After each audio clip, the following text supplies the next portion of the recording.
This is the Tuesday, October 8th, 2024 City Council meeting, and I'll ask the Emery, where'd you go? For the roll call, please. Councilmember Origill. Councilmember Weiss. Here. Councilmember Whalen. Here. Mayor Pro Tem Renagi. Here. Mayor Kemp. Here. Tonight, Councilmember Weiss has the Pledge of Allegiance. Please rise.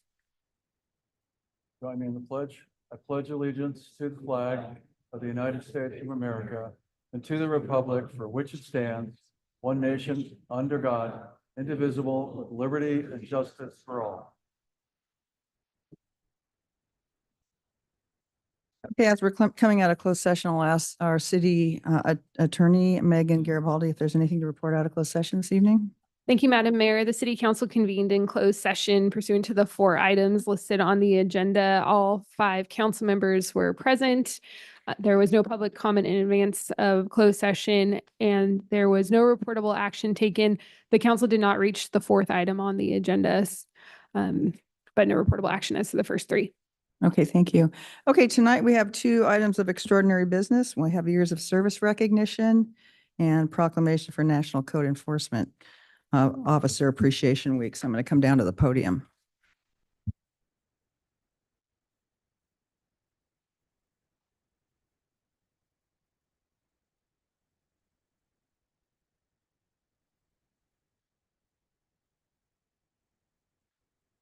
Okay, the city of Laguna Beach is proud to recognize and celebrate full-time employees who have reached a milestone year of service and employment with the city during the 3rd quarter of the 2024 calendar year.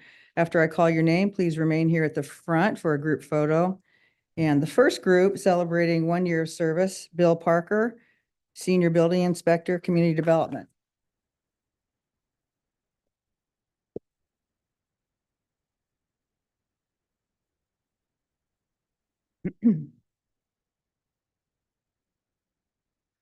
Okay, next up, Stacy Tinker, Senior Permit Technician, Community Development.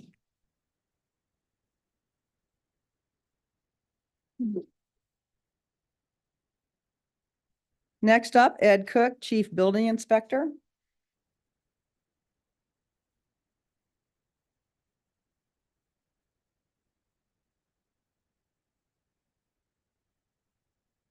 Andrew Lopez, Police Officer, Police Department.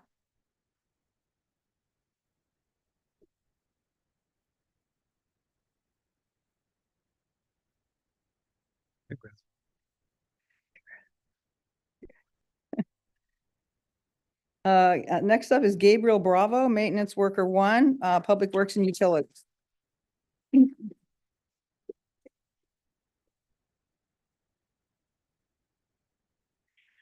Ray Nieto, Maintenance Worker 1, Public Works and Utilities.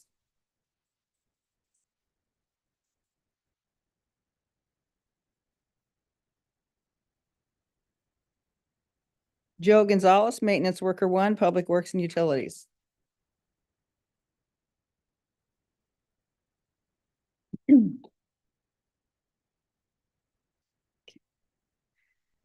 Next is Aaron Burrell, Maintenance Worker 1, Public Works and Utilities.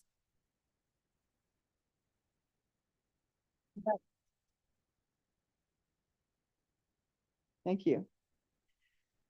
And Tony Figueroa, Equipment Mechanic, Public Works.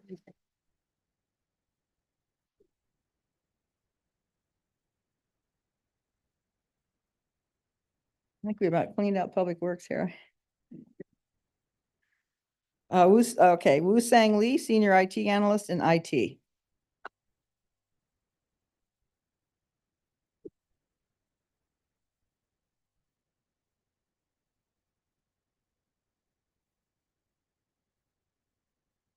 Jessica Gonzalez, Accounting Technician in Finance.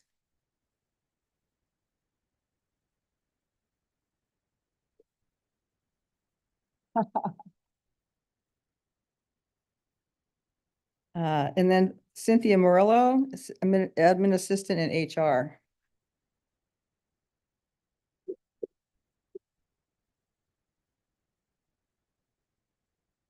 Okay. Now we're up to 5 years. First, we have Beckett Wilson, Executive Assistant to the City Manager.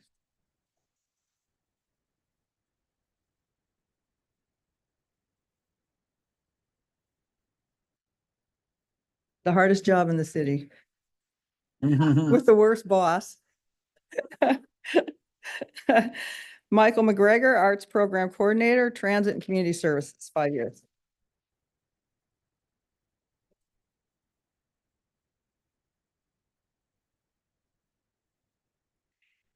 And then Ashley Moran, Administrative Analyst, Public Works and Utilities.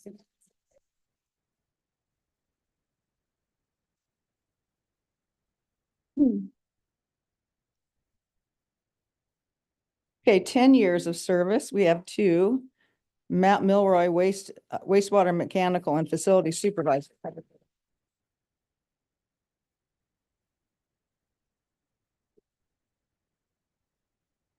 Anthony Vieira, Principal Planner, Community Development.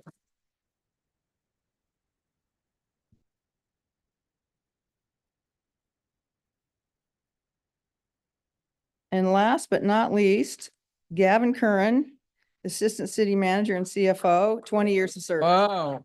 Oh.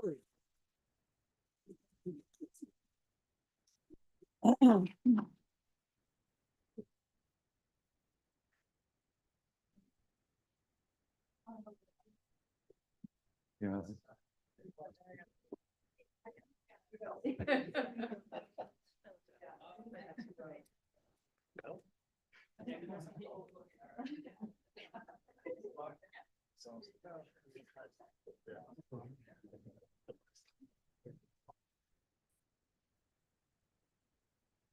And if you can look right here, and 3, 2, 1.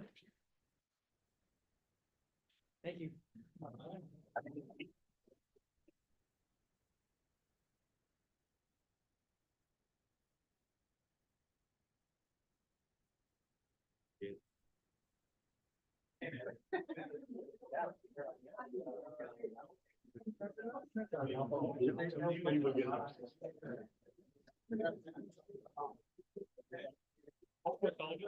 I don't know much about it.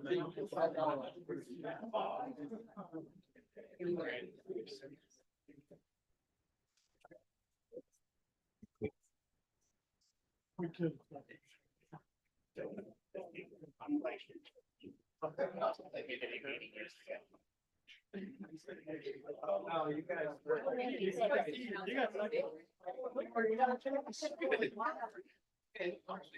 Oh, yeah, there's nothing.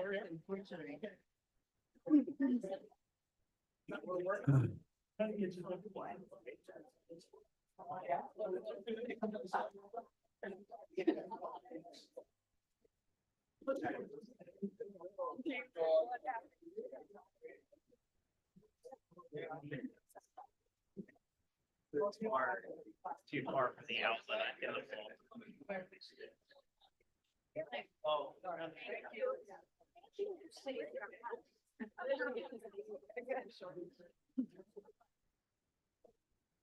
Yeah.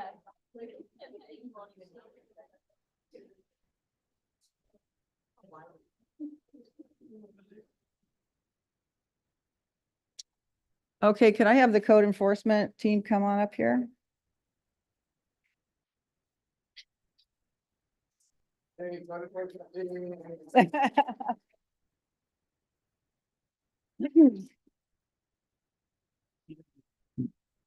Okay, today we're proud to recognize the essential work of our Code Enforcement Division for Code Enforcement Appreciation Week as they lead the way in ensuring compliance in our community with the city's municipal and state codes. Their efforts play a key role in preserving, protecting, and enhancing the quality of life for our residents and visitors, making Laguna Beach a safer and more vibrant community. Before we read the proclamation, I'd like to invite my code enforcement team up here, which we have. And now I have a proclamation I'm going to read for you guys. Code enforcement officers provide for the safety, health, and welfare of citizens throughout the city of Laguna Beach by enforcing local and state codes on a variety of issues, including building, zoning, housing, environmental health, and life and safety. Code enforcement officers have challenging and demanding roles and often do not receive recognition for the job they do in improving the quality of life for residents and businesses of local communities. Code enforcement officers are dedicated, highly qualified, and highly trained professionals who share the goals of preventing neighborhood deterioration, enhancing communities, and ensuring safety and preserving property values through knowledge, training, and application of housing, zoning, and nuance laws. Code enforcement officers have highly visible roles in the community they serve and regularly interact with the public and in a variety of federal, state, county, and local officials in their capacity as code enforcement officers. Code enforcement officers are called upon to provide quality customer service and excellence to the residents and businesses of the communities in which they serve. The City of Laguna Beach wants to recognize and honor the code enforcement officers who serve our community and acknowledge their role in leading the way to improve quality of life within our communities. Now therefore, I, Sue Kemp, Mayor of the City of Laguna Beach, California, along with the entire City Council, do hereby recognize the week of October 6th through 2024 as Code Enforcement Officer Appreciation Week, and further extend appreciation to our code enforcement staff, Lillian Irish, Ross Corona, Sabrina Sobachek, and Miriam Jacoby and Nicole Bovee, to all code enforcement officers for the vital services they perform and their exemplary dedication in the communities they represent.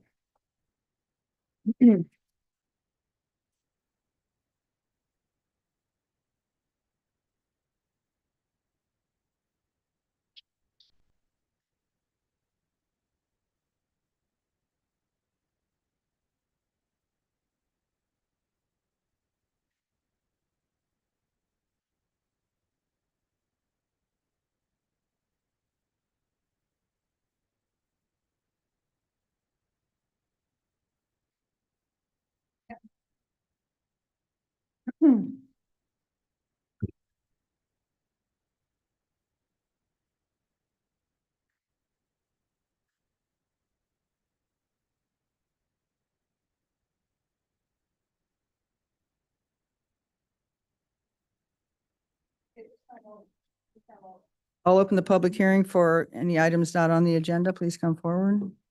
Anybody?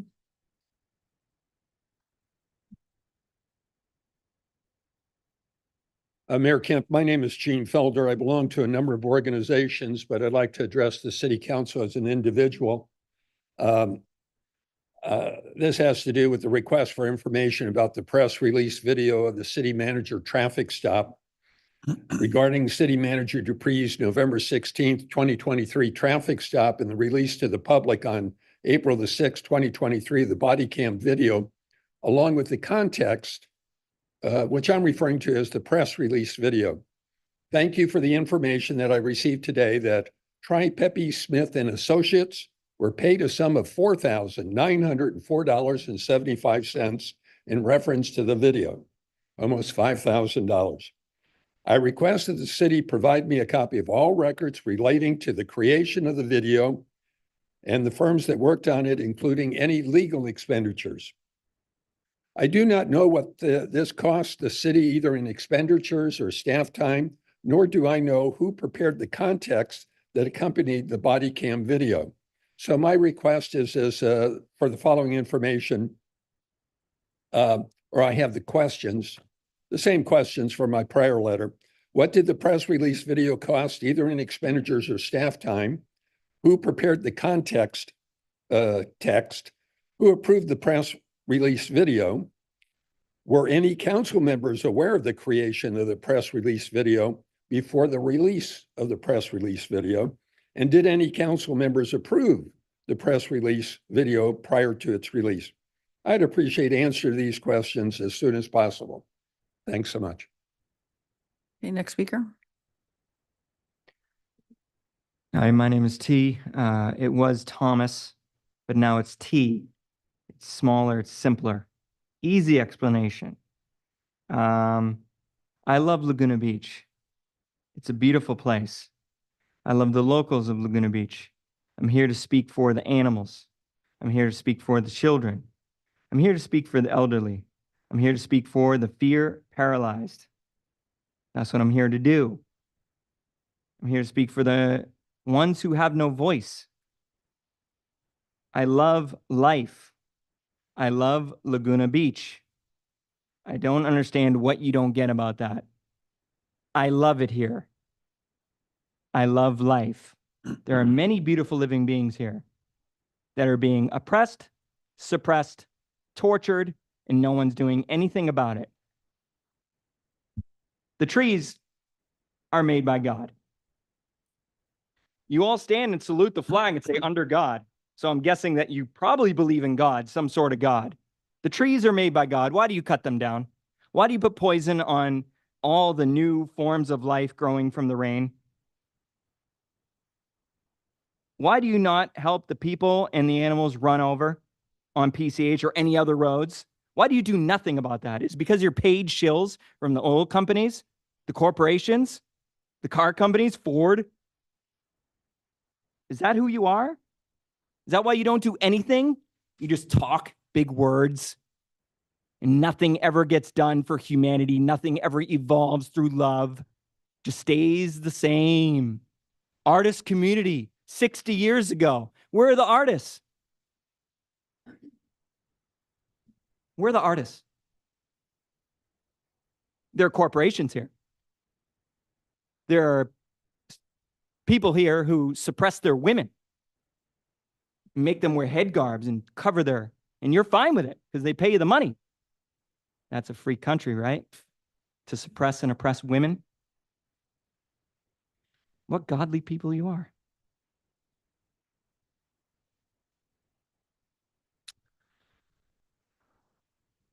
Hello, good afternoon. I am Christine Talents. I wanted to come here and introduce myself. I am the new manager of our Be Well Mobile Crisis Response Team in Laguna Beach. I'm very excited to be here and very excited to have this role. This is my second week. So I wanted to just really quickly go over like our mission and kind of let you know just really quickly about what we do, just to re-educate a little bit. So our mission is to, at Be Well Orange County, is to enhance the behavioral healthcare system in Orange County for all Orange County residents through our transformational private and public partnerships. And as the mobile response team, we provide on-site support to individuals experiencing mental health or substance use struggles. And our team is made up, we have a van, our team is made up of 2 crisis response professionals. Usually when we go out on scene, we assess and we de-escalate and we stabilize situations. And our goal is to offer immediate interventions, connect individuals with appropriate resources, and reduce the need for hospitalization or law enforcement involvement. And we're here to ensure the safety and provide compassionate care during moments of acute distress. And our team responds across all of Laguna Beach, anywhere to private residents, hospitals, parks.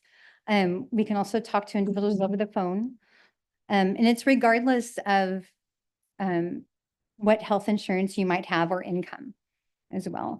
And our recalls, to get a recall for us, people call the 911 number or the non-emergency dispatch line, and our dispatchers will kind of triage the calls and they will deploy the Be Well mobile response team.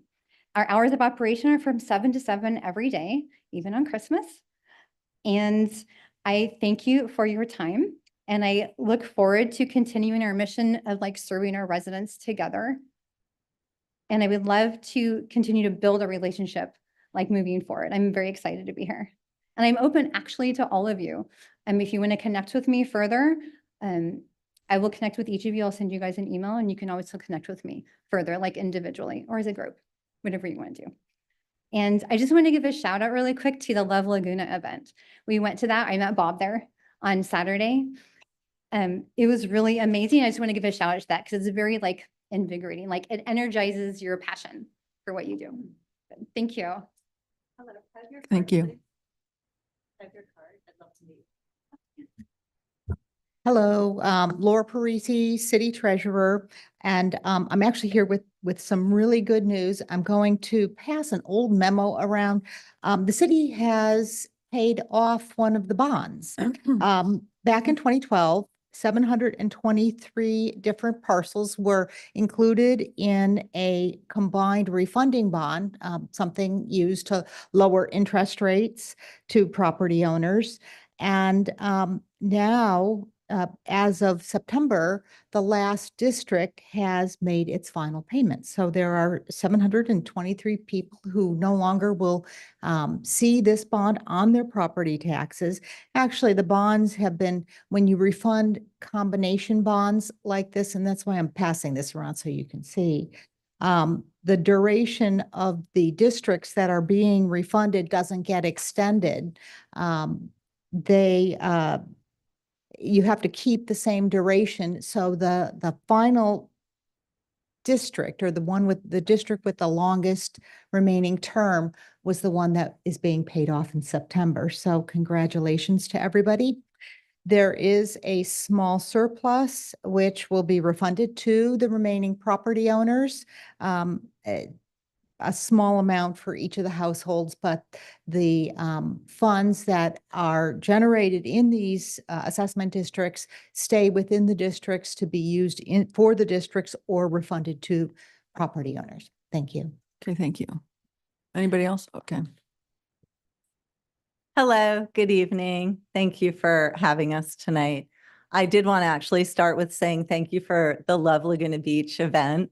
It was absolutely outstanding. Thank you for the city's support. Thank you, Sue, for attending. And Bob, I'm sorry I didn't get to see you.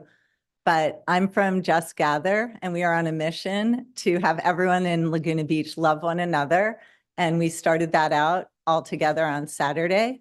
And now we're offering gratitude. And I know gratitude practices can help everyone in this town feel overjoyed, even smiling at city council meetings. So I'm going to read a couple words. Gratitude is scientifically proven to reduce, eliminate depression, anxiety, screen dependency, codependency, and substance abuse. Gratitude releases happy neurotransmitters and hormones, including dopamine and serotonin. Grateful mindsets create peace, clarity, and well-being. And so we have a 6-week class from our nonprofit, but we are also doing an introduction on October 19th at the Laguna Beach Cultural Arts Center. We are offering classes for all ages at 9 a.m. early learners with or without parents. At 10 a.m. we're doing our 9 to 18-year-olds. And we also have a class for adults at 10:15 in a different room. And lastly, we're starting a fashion campaign for our Love One Another with glitter hearts. So you'll be seeing glitter hearts all over the place. I have some wonderful teenagers helping and super excited to spread love in Laguna Beach. And thank you, Be Well, for being here. We would love to partner with Be Well OC. We do not support pediatric pharmaceuticals whatsoever. At Just Gather, we stand up for our kids. Thank you. Thank you. Hi, good evening, Michelle Monda. I want to thank the City Council for having agenda item number 3 on the closed session today. I live in South Laguna, and I'm absolutely thrilled that you're at least looking at or discussing the 2 lots that a whole group of people had come, I think the last meeting or the meeting before that, about the park, that we could acquire these 2 lots for a public park that we desperately need in South Laguna. So thank you for that. I attended the South Laguna Civic Association candidate forum last night, and I was absolutely delighted to hear that Bob Whalen is now for Zoom. When asked, are you for Zoom? He said yes. So I'm thrilled. I'd like to, as you know, I'm here almost every week or every other week talking about when are we going to get Zoom back. So hopefully, Bob, now that you're on board, we can get it going soon. I would hope we've got a plan. I keep asking every time I'm up here, is there a plan? Dave, I see you're smiling. You know, I'm a one-trick pony. This is my thing. I really think we need to get the Zoom back. And the last thing I'm here to talk about today is I'm absolutely very, very disappointed in the council because so many people have talked about the over-tourism and the abuse of our beaches. What do I find on our city website? I don't know why I never thought to go there before. There is an entire pull-down menu of our beaches. So while we are upset about Visit Laguna having, and it still is on Visit Lagunas. I was there today, and they have done nothing to take down any information about, they say 30 beaches. They provide the parking information. They provide anything you want to know about those beaches. So to my shock, the city has it on our website. They only say we have 26, let me see, 26 beaches and coves, but those 26 are outlined with amenities like showers and restrooms. There's a guide to parking. They're talking about dogs on the beach and when you can do it. And even sunset dinners, it's a perfect place. There was one cove that they said, this is a perfect place. It's a secluded beach. Tide pools, and it gives the location of the tide pools. So I don't understand. Are you guys really trying to stop local area people from coming, not locals here, but from other areas close to town from coming into town? Why is this on our website? Could someone please take a look at that and analyze whether or not we need to be on our city website, be advertising our beaches? Thank you.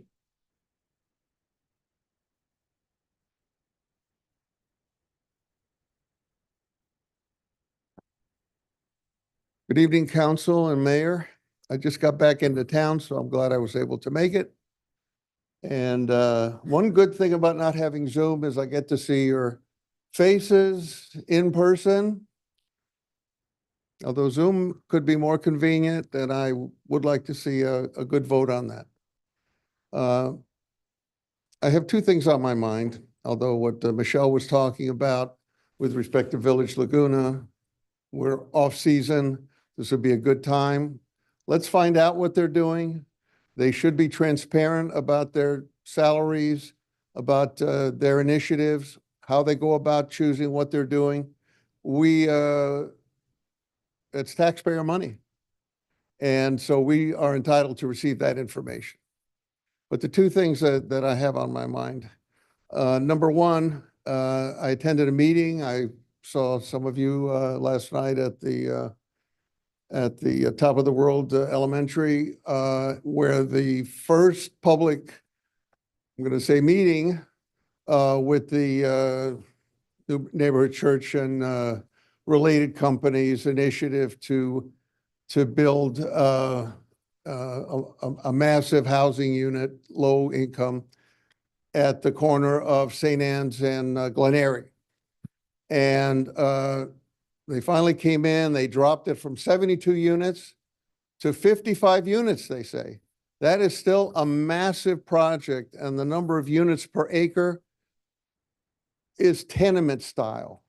And we need our council, we need our committees, our commissions, DRB, Planning Commission, to be involved in that process.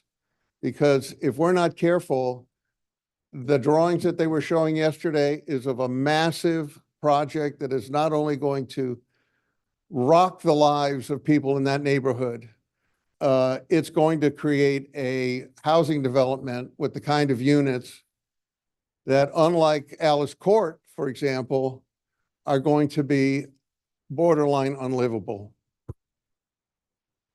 And the second thing I want to say is there seems to be a train coming through town. And that train is Laguna Canyon Road. And there was just an article in the Orange County Register, and I was really disappointed to see it. We're spending millions of dollars on that. And we have to think about the unintended consequences of what would happen if we try to assume the responsibility not only for Laguna Canyon Road, but to take on undergrounding. We do not have a highway department in Laguna Beach, and we don't have any electronic department. Those are the big dogs. We should prevail upon them to do the right thing. Thank you very much. Anybody else? Okay, I'll close the public hearing, bring it back to council and city manager comments. I'll start with our city manager, Dave Kiff. Thanks, Madam Mayor. I did have one item I wanted to clarify that I was hoping to be continued tonight, and that is item 11 involving Bluebird Canyon traffic calming. I think we got the word out a little bit late, so I apologize if anybody's here who wanted to speak to that. But our goal is to give it a little bit more time to have people weigh in. So that's item 11. I was hoping that that would be continued. Then I had a couple of comments. First, I wanted to thank all those who attended the community development workshop here a week ago. There were really great questions, ideas, and constructive criticisms. I want to thank the city attorney and her team, as well as the community development team, for prepping for that. And for our takeaways, which include, we'll be posting a summary of our proposed design review efficiency improvements on the webpage, hopefully this week, and then align that with a red line of proposed change, of the proposed changes themselves. So you'll be able to look right at that. We invite your comment on those via email once you've read them. We still do have a backlog problem. That's not a surprise, but I wanted to let the council and the community know we meet weekly to strategize how to address these aggressively. We'll soon have an RFQ or RFP out for assistance with our historic resources. So please stay tuned for that. And again, I wanted to thank everyone for the conversation last week and the patience. And the subject of finance, Erica Castillo and I met with a number of folks whom I've heard speak at this forum about concerns over finance and our finance unit. It was a great meeting, and Eric and I really appreciated the feedback that we got. I want to close just on homelessness. Jeremy, Chief Calvert, and I are regularly discussing any changes in our unhoused population since the grants passed decision, as well as how other cities are responding. And we're kind of anchoring ourselves to this thought that we have a role in providing shelter and resources compassionately to our unhoused, but not for the region's unhoused. So we're continuing to watch that. Thank you, Madam Mayor. Okay, thank you. Councilmember Weiss. Thank you, Mayor. I just want to congratulate Lagunatics for an excellent show this year. I thought the tunes and dance numbers they had were the best I've ever seen. I haven't gone every year, but it was quite entertaining. I recommend going. It runs through October 13th. I will also comment on the organizers, commend the organizers of the Laguna Beach High School Candidate Forum, Carter McKenzie and Lily Barazon and their student crew for an extremely well-organized candidate forum. I think all the candidates there were very pleasantly surprised by the organization skills they showed and the depth of managing an event like that. I think the future looks bright.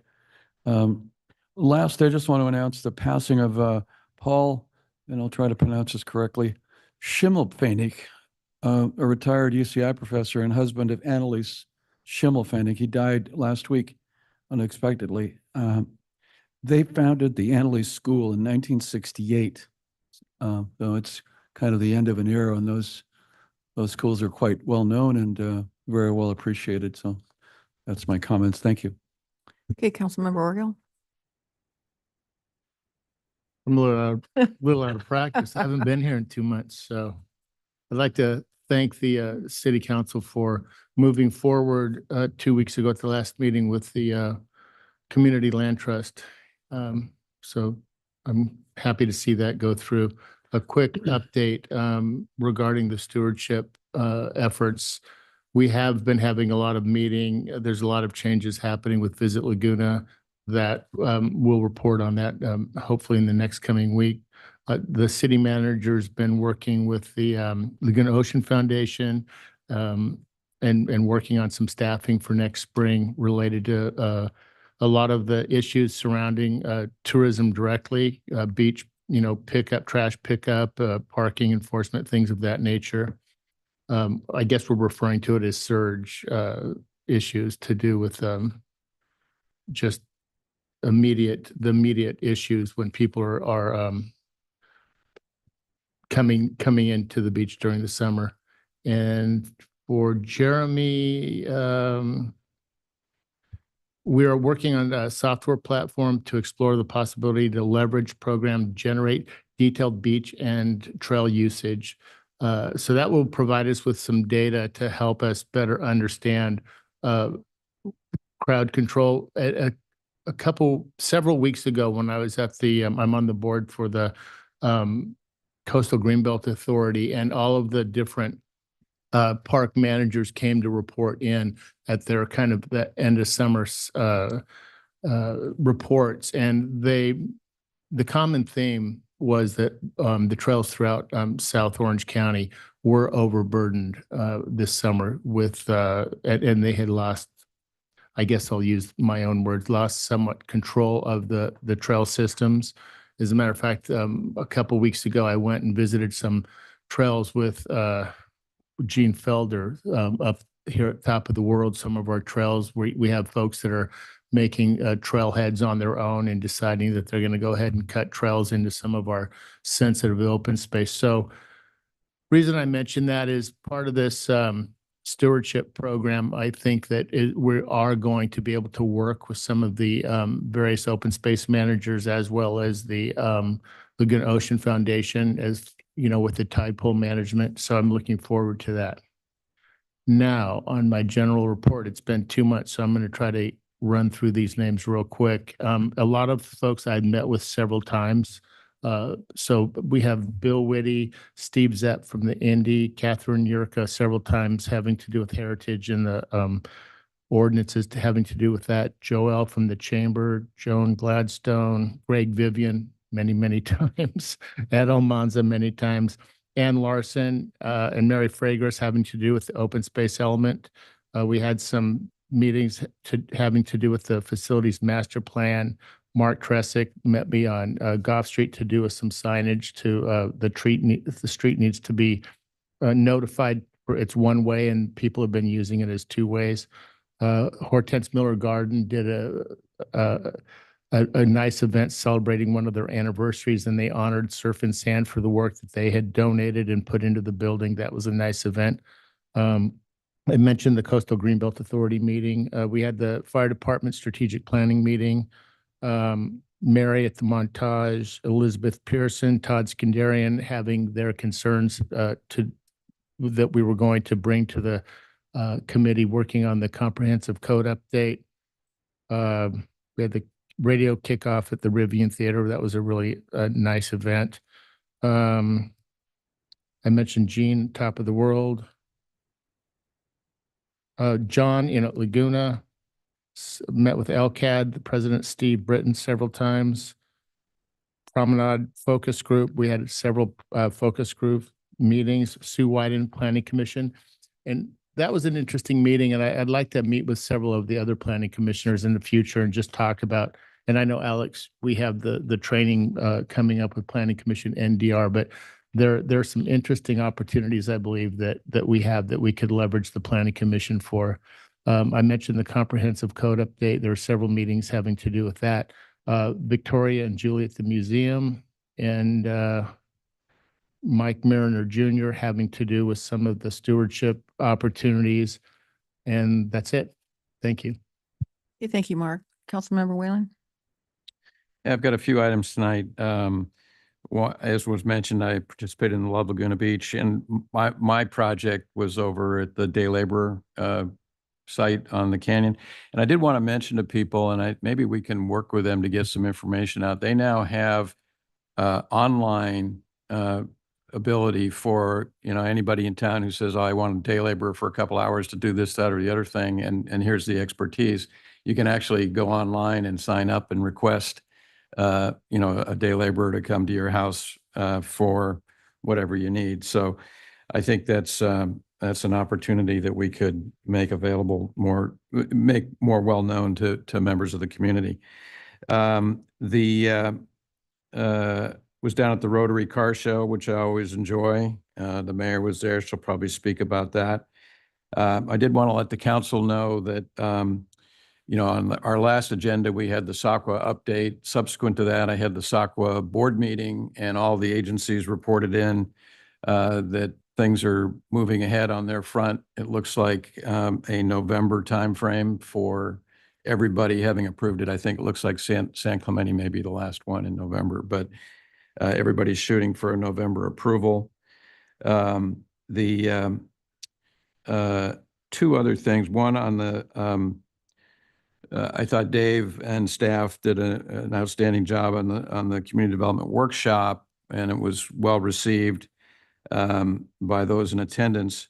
One thing that I did occur, and Dave made a point in the meeting, that we need to increase the transparency of the process. And I thought that if we had as a monthly item on our consent calendar, sort of Dave Contreras did a really nice summary of where, projects in process and where they were and how many and so on. If we had that kind of once a month on the agenda, it would, I think, allow us to focus on it and have some visibility. So I'd like to suggest that. And then it was about a year ago that we had the hospital CEO here, Seth Teagan, who said to us at the time, we're going to get into a rhythm. We're going to get a more regular presentation to you, and I'll be back in January. Well, we haven't seen him since. So I think we need to reach out to the hospital and say, we do really need engagement from you. There is obviously concern in the community about the status of it, and in particular, keeping the emergency room. So I think we need to be proactive on reaching out on that. And then the last one was, I think we all got a communication today from Village Laguna on what's occurring over at, or has occurred, I guess, over at Villa Rockledge, which is one of our National Historic Register properties. And I was unaware of it other than what I read in Ann Kane's letter, but it was rather shocking what's transpired over there.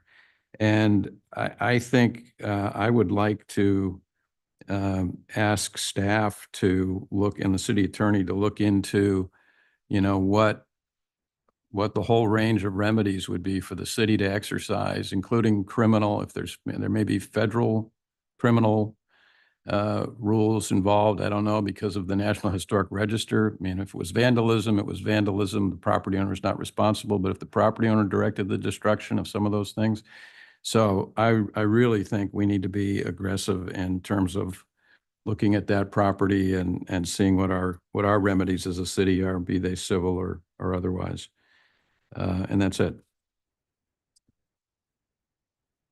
I'll echo George's comments about Lagunatics. It's really well done this year, and I appreciate all the writers and the actors who did a very good job. So it was fun to have a song about me. So, thank you. Yeah, the picture in the booth was good too, actually. Just a few things. I want to thank the organizers of Love Laguna. We had a very well attended group on Saturday. Lots of good projects. I worked at Main Beach, and I want to commend the public works staff because the beach was actually very clean. We got a few things, but not a lot. And so I want to thank you guys for that. Taste of Laguna was a huge success this year. They had probably, I think, more food vendors than any other time I've been there, and big crowd, sold out, and it was really fun. The chamber did a great job. The restaurants were good, and then we had tons of volunteers. So I want to thank everybody for that. It's a good community event. Lagunatics, I did see Lagunatics on Sunday night, and I think it's one of the best I've seen. I just want to announce too that their gala is on Sunday, the 13th, and they still have tickets available. If anybody wants to go, hasn't gone yet, that'd be the night to go, because Friday and Saturday are sold out. I did attend the car show. Bob and I were there, and it's always fun to see those cars and the people. It's sort of, it's a bunch of characters with really cool cars, and it's so interesting. It's really fun to talk to everybody. I do want to commend Mark Orgill and all the work he's been doing with Visit Laguna. I think, we're very much on the right track.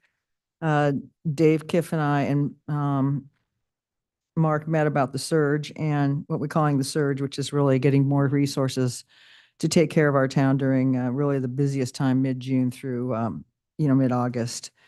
And then on the hospital, I know Chief Calvert's been working with the Orange County Sheriff on some issues there. So maybe we'll talk more about that at some point. But that's it for me. And with that. Madam Mayor, before you go further, I did ask David Contreras if he might offer some comments about Villa Rockledge in terms of what we know. If Okay. we might have David come up briefly. Yep. David and Matt.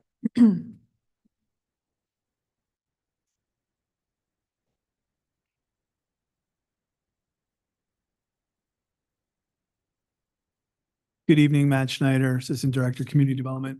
So on Village Rockledge, we did receive a number of inquiries last week regarding vandalism and possibly illegal construction at the site.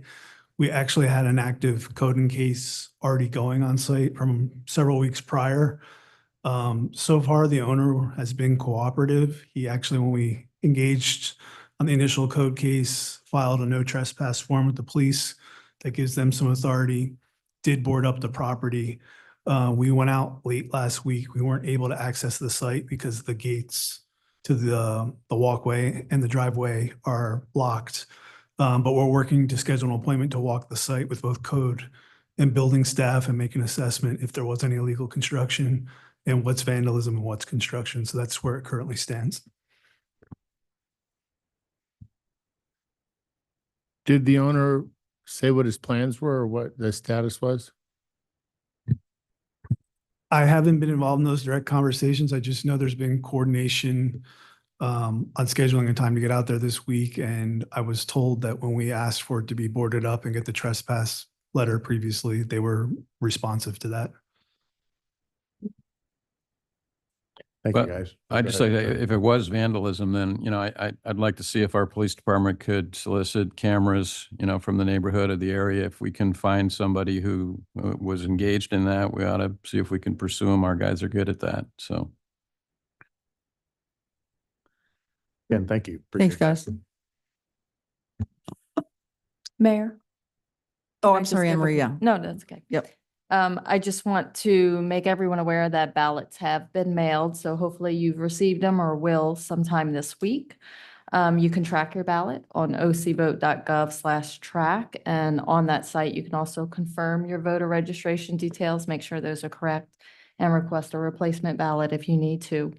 The vote centers will open, select vote centers will open on October 26th. That includes the Suzy Q.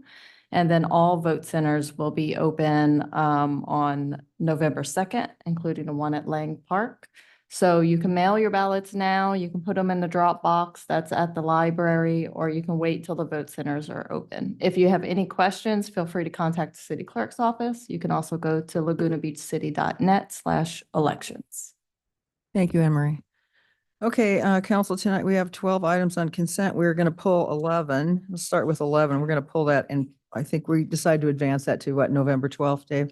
Yeah, so I'll take any public comment on the postponement. Anybody have anything on that?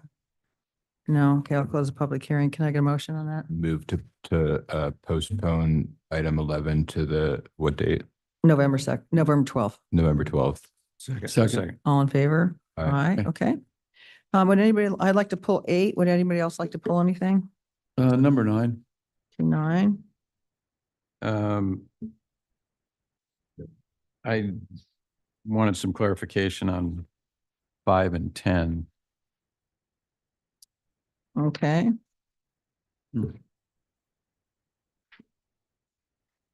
Anybody else, anything?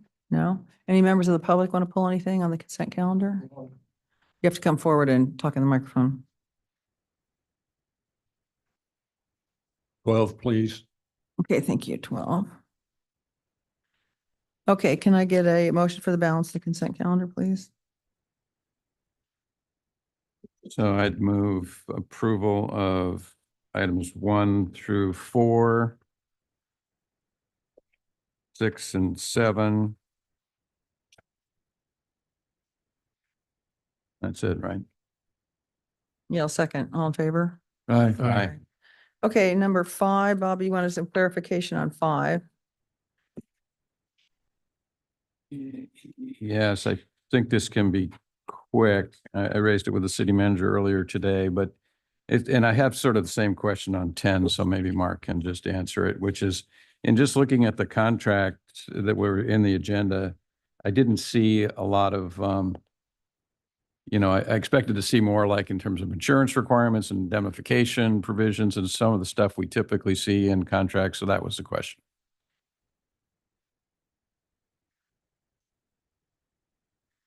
Good evening, City Council. Councilmember Whalen, to answer your question on that, the requirements for insurance are included in the specifications for each of the projects and purchases.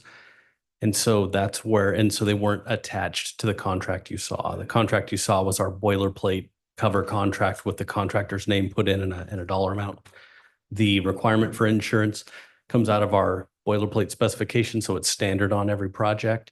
And then when we go through to sign off on the contract and open a, excuse me, it's a moth here. The project manager for each project verifies the insurance provided by the contractor, matches the contract specifications before routing the contract for signature and requesting a purchase order. At times, we do ask for a higher level insurance if there are special conditions, such as if we're doing a project on the bluff for a stairway rebuild. But that would be included in the specifications the contractor bids on, because they have to roll that cost into their cost proposal. So we have those and can provide them. They just weren't attached to the agenda Okay, report. no, that answers my question. So it's got all the insurance and indemnification that we'd expect. Good. Thank you, Mark. Okay, anybody else have any questions on that? I'll open the public hearing. Anybody want to comment on this item? No, close the public hearing. Can I have a motion, please? Move to recommended actions. All in favor? Aye. Thank you. Okay, that takes us to number 8. And that's me. I just had one question. I talked to Dave about this earlier on the council calendar for May. So we have the second meeting in May scheduled for the 27th, Tuesday, the 27th, which is the day after Memorial Day. So I was wondering if we could shift the calendar up so the meeting on the 13th would be on the 6th, and the meeting on the 27th would be on the 20th. Anybody have any objection to that? No. Right? Doesn't that create a problem for our city attorney? I think that's why we've gone to second and fourth. right? We can work it out, whatever the council wants. It's a ways out We there. can figure out some solution. Okay. Anybody else have any comments on the calendar? No, open the public hearing. Anybody from the public want to speak on this? No? Okay, close the public hearing.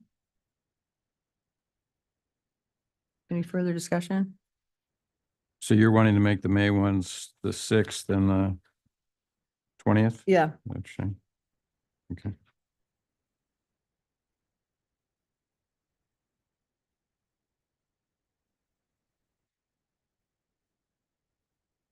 Yeah.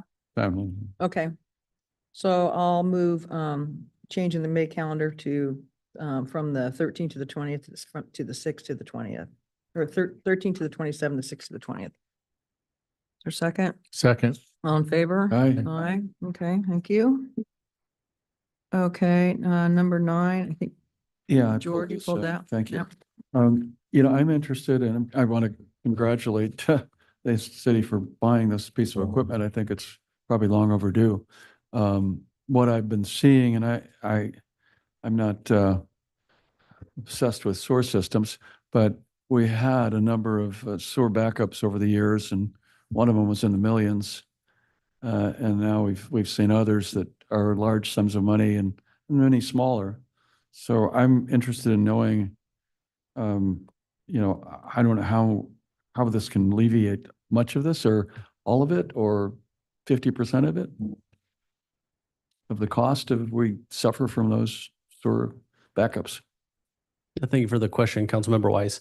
So we are required to camera our sewer line system every 5 years. And in the past, we've contracted that effort out. And what this allows us to do is, instead of bringing a contractor in to do the videoing once every several years, it allows us to do it on a continuous basis. And so I can't put a number to how many blockages we will see, but we will see them as soon as possible is the idea. And on our sewer maintenance crew, we run 2 crews that clean lines using our jetter, Vector and jetter equipment. And what this does is it allows that staff to use the camera van to video ahead of cleaning and help deploy our resources targeted in the areas that need it better. So I can't give you a number, but it will lead to us being more proactive in identifying issues sooner. Okay, thank you. Mark, I wanted to thank you as well for the all-electric purchase. Question is, where will you charge it? We will charge this at the Corp Yard. So while we have an overall EV implementation plan that is under preparation now, each time we buy a vehicle, we look and say, for this one purchase, is there a spot we can plug it in? And so we have a little bit of capacity here and there. And out at the yard, we are able to install a couple 240 chargers that will work for a vehicle like this. There's a lead time on this of a bit of time also, and every day we get closer to having a more robust rollout of that EV charging infrastructure. So it will be charged at the Corp Yard. Okay, anybody else? I'll go open the public hearing. Any comment on this item? No? Okay, close the public hearing and I will move the recommended I'll- action. Yeah, I'll move to recommended action. Is there a second? Second. All in favor? Aye. Aye. Okay, 10, Bob, I think you have both that one. I had my question answered on that. Mark answered it on the previous one, so I guess you'll open the public hearing. I have no further Yeah. questions on it. Anybody from the public want to speak on item 10? No? Okay. I'll move the recommended action. Second. All in favor? Aye. Aye. Well, I'm so glad we finally got this done, Mark. We've been waiting for this for so long. Fantastic. Okay, and then 12, I think, Jean, you want to come on up? This is proposition, I actually put this on the agenda, proposition 4. Mayor Kemp, my name is Gene Felder. I'm on the board of the Laguna Canyon Conservancy, and the Laguna Canyon Conservancy Board of Directors endorses Proposition 4. I'm also on the board of the Top of the World Neighborhood Association, and the Town Board of Directors endorses Proposition 4. And I was at the board meeting of the Laguna Canyon Foundation when they voted to endorse Proposition 4. So I commend the City Council for putting this item on the agenda and supporting Proposition 4. The staff report is excellent. This is an environmental bond measure for $10 billion. I assume somebody's got to write grant requests to get any money, but there appears to be money in there for flood control, fire prevention, fuel modification, fire detection cameras, so all kinds of stuff that we could use. But the one thing that's not in the staff report is the biggest environmental issue that we have in our wilderness parks right now is the genetic health of the wildlife. We need a wildlife corridor to the Cleveland National Forest. And out of the $10 billion, it might be something like only $180 million, but that's still a lot of money that might be available for the Irvine Laguna Wildlife Corridor. There's a lot of information on the Laguna Greenbelt. I'm not on that board. They have a special website for the Irvine Laguna Wildlife Corridor. Elizabeth Brown, who recently died in July, president of the Laguna Greenbelt for 35 years, particularly in recent years, very concerned about this issue. And that is a big reason to support Proposition 4. I also like to mention, I was on the board of the Historical Society for 13 years, and people should know that bond measures have been very, very good for Laguna Beach, and environmental bond measures do not come along that frequently. In 1988, Proposition 70 was passed, and because of particularly the Laguna Greenbelt and people like Jeff Powers getting signatures, we had a line item in the proposition for $10 million to expand the Laguna Greenbelt. And of that $10 million, $6 or $7 million went for the Laguna Laurel purchase in the canyon. $4 million went for the Karma Sandling purchase. And a lot of people may not understand at the north end of Alta Laguna Boulevard, that trailhead to the Aliso and Wood Canyons Wilderness Park, that is owned by the city of Laguna Beach. 471 acres were purchased with Prop 70 funds in 1988, 1990, somewhere in there from that. And then in the year 2000, so 12 years later, there was another environmental bond measure, and we got $12.5 million. And the Laguna Canyon Foundation spent that money over many years. Derek Ostenson of the Laguna Canyon Foundation and Scott Ferguson, all those parcels that were privately owned, and I guess there's still a bunch more, on the hillside of the canyon were purchased by our state taxpayers. And here's another opportunity to support it and get some money from the state to do some good here. Thank you.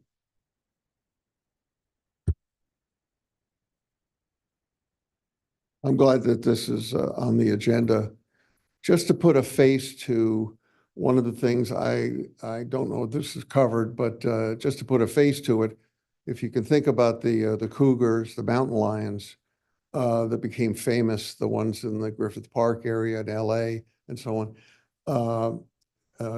the genetic problems are is that they don't have, they're not able to breed. And so they wind up interbreeding. And so you have all of the anomalies that come, with that and weakens their line. And then I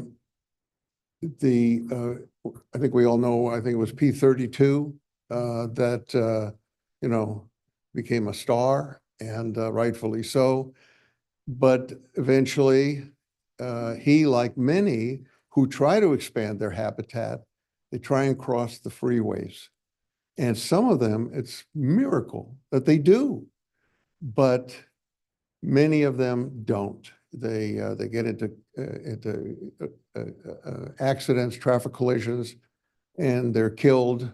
And I think it's important to have that top line predator that winds up killing rodents and other, it keeps them in line, keeps those from getting out of hand. So just to underscore how important it is, I think there's support here, but I think it's good to know in the community that that voting for that proposition 4 really does well for us humans by taking care of the animals. Thank you.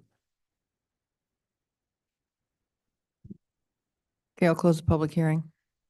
Yeah. Any council comments? I'm supportive of this, and I think that there's a lot of opportunities here. It looks the polling shows this is probably going to pass. So I think that as a city, we should prepare to figure out how we can leverage these funds to the greatest extent possible in alignment with our strategic priorities. So I would, after my colleagues have spoken, I would like to add a recommended action to direct city staff to bring back a memo with our Townsend, our lobbyist, to look at what are the opportunities in this bond measure that could be leveraged by the city, and then an action plan of how we could go about securing that funding, or whether we need to pursue lobbying efforts to figure out, the point criteria and different things about how the money is drawn down by different agencies.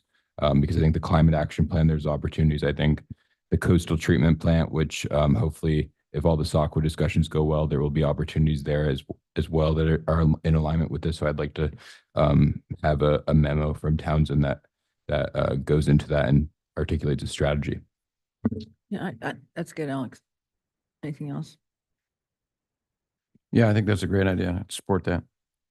Yeah, I just have a question for the city attorney. Is it okay for me to put that out in my newsletter to get people to support for Proposition 4? Is that inappropriate? The city council can, from the dais, take a position on it, but our resources are limited. We can report that the city council took Okay. this action. Okay. So I could report that. Yes. Okay, that's what I'll do. Okay. Thank you. Any further comment from the council? Not, can I get a motion with Good. his amendment? Move the recommended action and direct staff to work with our lobbyists to develop a funding plan to leverage these funds to advance the city's strategic priorities. Well, second. All in favor? Aye. Aye. Okay, thank you, council. That takes us to our regular order of business. Item number 13, which is the policy guidance with respect to city interest in public right-of-ways and find such action exempt from CEQA under CEQA guidelines. Who's going to speak on this? Jeremy? Okay, thank you. Sure. 20-year plan.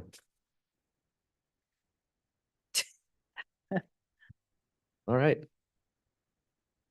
Good evening, Mayor, City Council, Jeremy Fremont, Assistant City Manager. Yes, staff's coming this evening with really seeking policy clarification with respect to the city's easements and how, when we receive requests from the public, we, from the staff perspective, manage those requests. We have a number of easements throughout the city, most notably up in Arch Beach Heights, as pictured here in my slide. And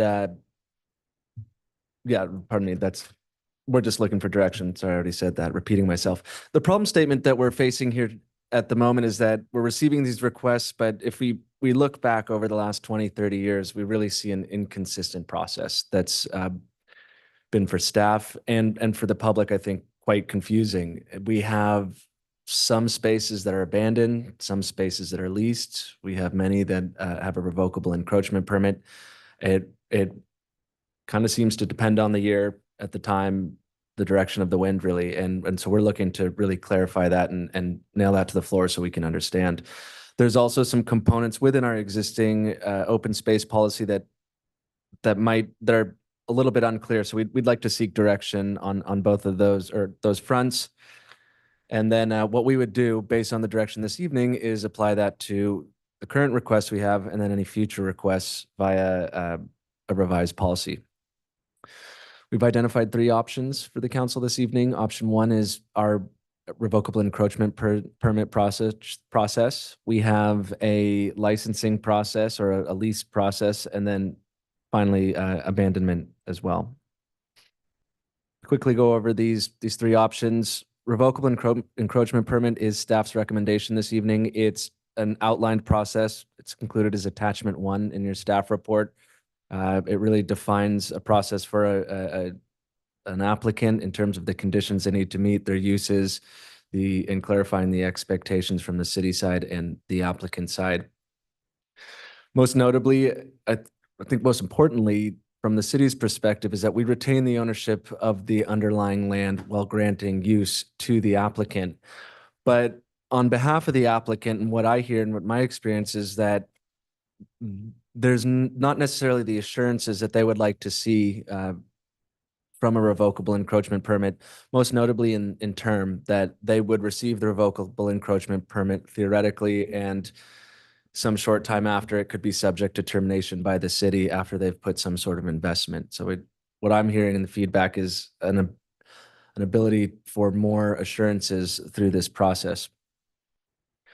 The second option is a licensing or lease agreement. It would essentially follow the REP process. And then if we go through that, we could consider incorporating a fee-based licensing or lease agreement that could provide additional assurances. For example, our revocable encroachment permit is, I think, 30 or 60 days for notice of termination. We could include, say, a 2-year or we can include a term for the lease agreement with, say, a 2-year cancellation notice or somewhere along those lines, provide slightly more assurances than the revocable encroachment permit. I'm just going to say REP moving forward. That's a tongue twister.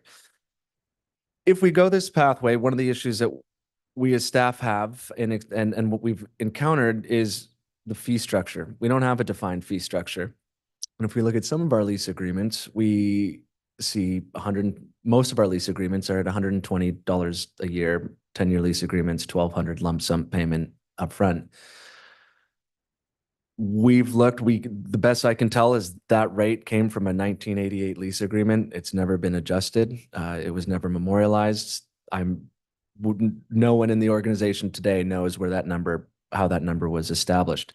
In response to that, I did go out and solicit an appraisal report for our open space land, theoretical open space land, to understand both the purchase and lease value today. What we saw for lease fee is 40 cents per square foot. To compare that to a similar 10-year lease agreement that pays $1,200 for 10 years, based on that appraised value, that would be 1 month's rent or 1 month lease under the appraised value. There's a big difference between the two. In what we're seeing existing lease agreements and what the appraised value. So if the council desires option 2, we'd certainly want to get some direction on how we should approach lease fee structure. Then the final option is the option of abandonment. And in this case, the city council or a property owner would be able to initiate a vacation proceeding. As I mentioned earlier, abandonment is generally disfavored by cities. As it creates a patchwork or this zigzag of easements throughout the community, which as a long-term management plan could really preclude the city from attending to public benefits or public interest because we're precluded by what's been abandoned in the past and is no longer under the city's control.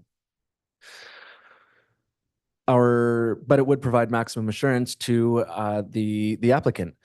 if we look at the open space conservation element as listed on my fourth point down, discourage the abandonment of dedicated unimproved street right-of-ways, public easements, or other reservations secured by the city unless such action is in the public interest. And if the council chooses to discuss abandonment and consider it, we at the staff level really want to understand what constitutes public interest. There's some case law on the staff report on page 3, just some bullet points that quickly, or pardon me, page 4 that quickly summarize at the bottom there, some examples of public interest for abandonment. Courts generally rule in favor. I'll let Megan opine if the council's so interested on that section on the legal course.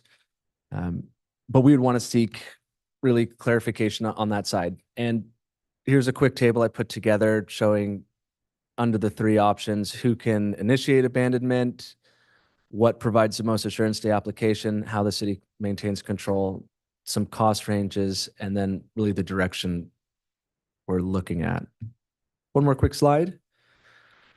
And then I'll go back to that for that slide for the discussion. Again, we're looking for direction here. We'll draft a policy and a resolution memorializing what direction we receive. And then to clarify upfront, any one of these 3 options would still require planning commission or city council approval. So that one way or other, whatever you choose tonight would still come through a discretionary body. That's all we're available for questions, and I'll just leave this summary slide up here if beneficial. Any questions for Jeremy?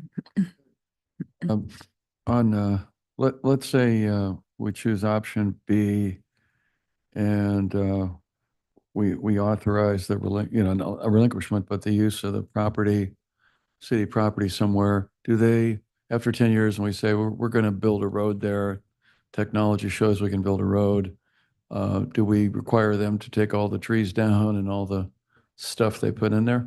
Yeah, that's a condition of the revocable encroachment permit. Okay.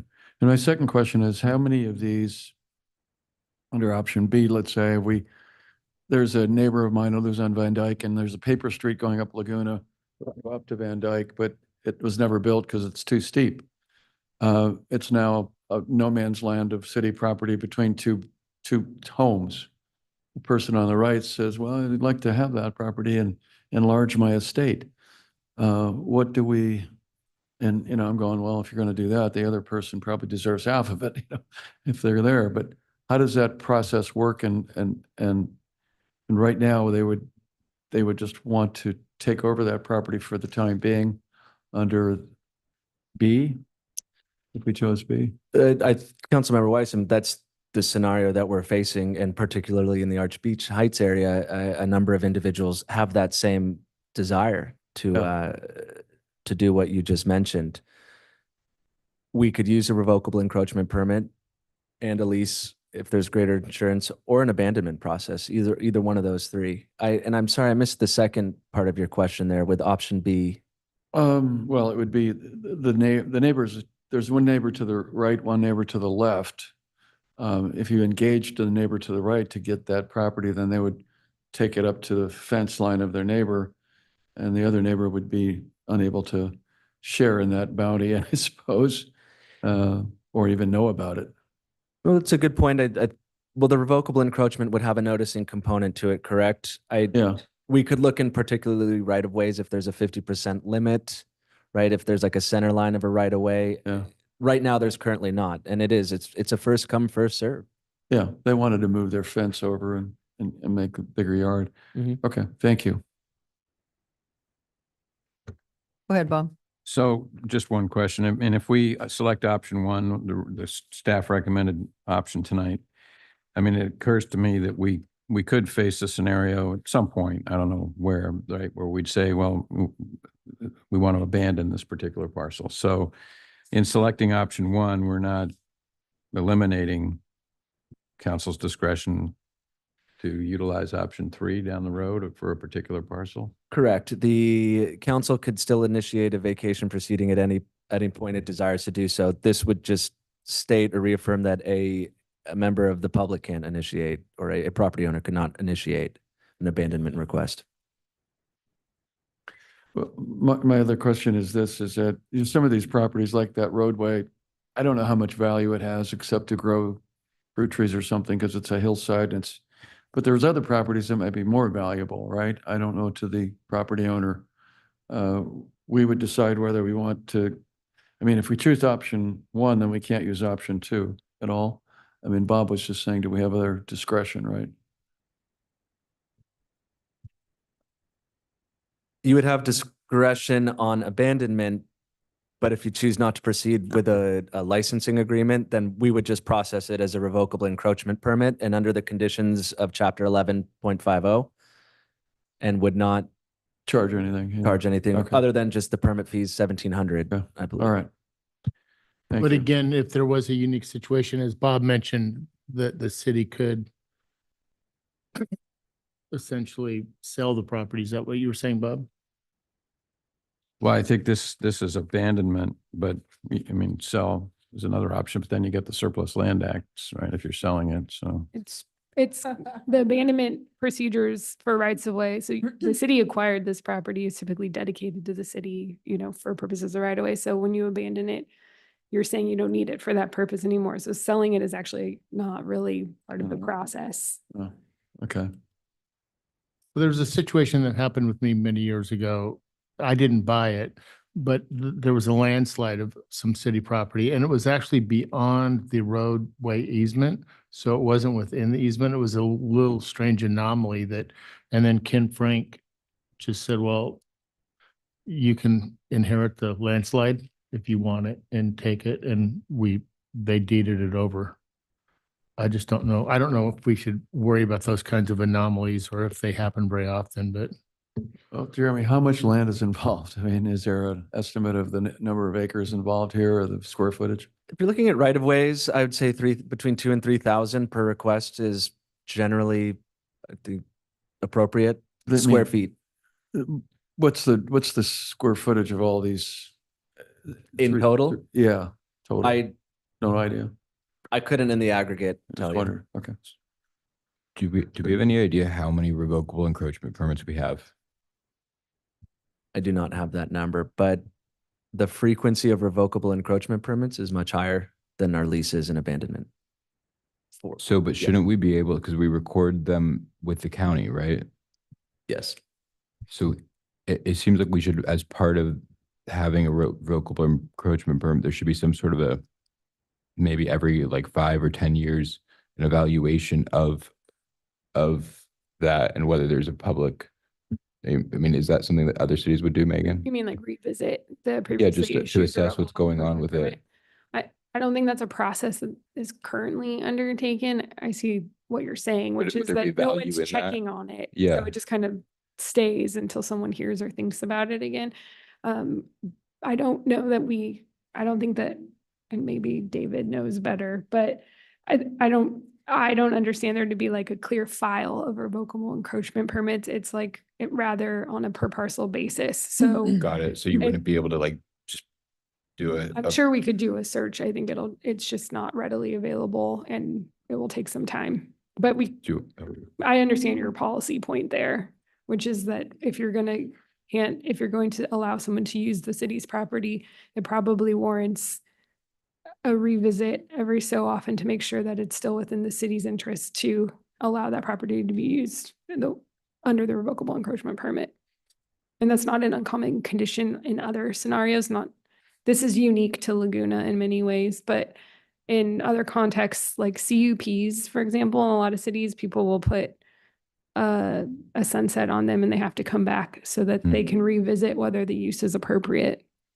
So that's analogous. Well, and it seems like, I mean, the way I look at all this is that we should not, you can't, when you're giving away something for less than what it's worth, that's a gift of public funds, which as a city, we should be avoiding at all costs, right? So would there also be an opportunity where we would go and, you know, look back at some of these and say, okay, well, you need to be paying for the cost of, is that something that could be contemplated if we were to establish a policy going forward? Why wouldn't that also be retroactive? I think, yeah, Right? yeah. So I understand what you're saying. I think, yes, I think it makes sense on a going forward basis to have a condition that says this needs to come back every 5 or 10 years. I think on a backwards looking basis, it makes sense to try to figure that out. Dave, maybe you can help me out here, or whichever, Dave. Oftentimes, the revocable encroachment permits are really sometimes just to bring the landscape up to the roadway when there's been a condition of more current development where they've had to comply with road easement, and then some of the older properties, so those newer properties bring some of their landscape up to meet where the road hasn't been improved. So correct. So it's beyond the edge of the right of way or Right. the edge of the pavement, for example. And typically the REPs are tied to other entitlements such as a design review application for a remodel or a new home. And so it's not a standalone typical entitlement that's hanging out there. With respect to how many we have, I mean, we'd have to go back into the records to give you an answer in terms of quantity. With respect to the question of going backwards, Megan, I don't know how what vehicle we would use to call those back up. Well, That makes by their name, they're revocable. And that's how the code is actually set up, that they can be revoked within 60 days of written notice. And so there is a process to revisit them. There's also a separate process for modification in the code. So we could use either of those in order to achieve that goal of revisiting and determining whether it still serves a public interest. Megan, so if we were to abandon the property and the homeowner got an additional piece of land, could they possibly add that to their lot, square footage of their lot, and they could do some more building because they have a little bit more square footage available, so they could have more lot coverage? Potentially, Mhm. yes. I mean, I know it's very situation dependent. but- It's kind of situational, but if it reverts back to the underlying property owner and attaches to that property, it can expand, have the potential. I'm not sure. I think I'd have to think through procedurally how it works, but it maybe it revert back as a separate lot and they'd have to do like a lot tie agreement or something. Yeah, the other thing is when I was living in Bluebird, there's a whole bunch of paper streets up there and it's just a free for all. It's a mess, to be honest with you, because the city doesn't do any oversight on it. They're overgrown.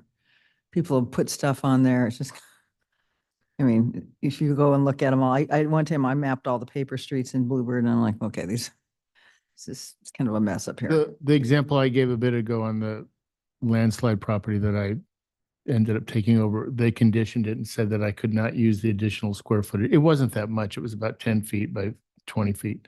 But they said that I couldn't use the additional square footage to increase the development. I think my understanding is that in the past, when there has been an abandonment, that there has been a condition imposed on the reversion of the property interest to that effect.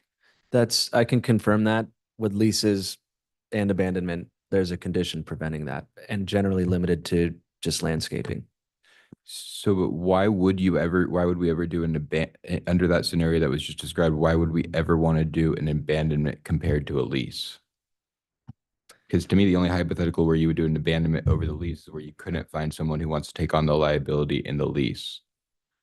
Yeah, so I think that it's ultimately a question of policy goal of the city council, but generally speaking, cities' policy goals are to retain their property. Yeah. And that if, for example, to Councilmember Weiss's point, technology improves or something over time, and you can put a road somewhere new that you weren't able to do before, if you've abandoned that property, now you're in the shoes of having to condemn the property to get it back. And so it's a much more expensive proposition. So to the extent you believe that there is ever a possibility in the future of use of that property, you would want, from a policy perspective, it would make sense to retain it.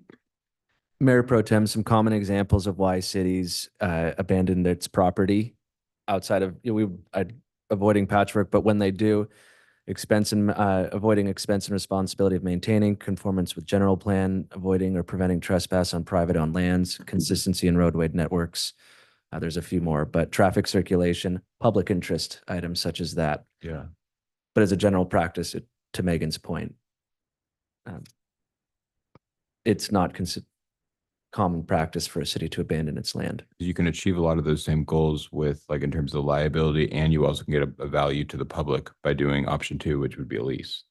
That's correct. And Why abandonment is there is we are representing the request of some property owners for us to bring this to council this evening to abandon for that maximum assurance of their use of the property.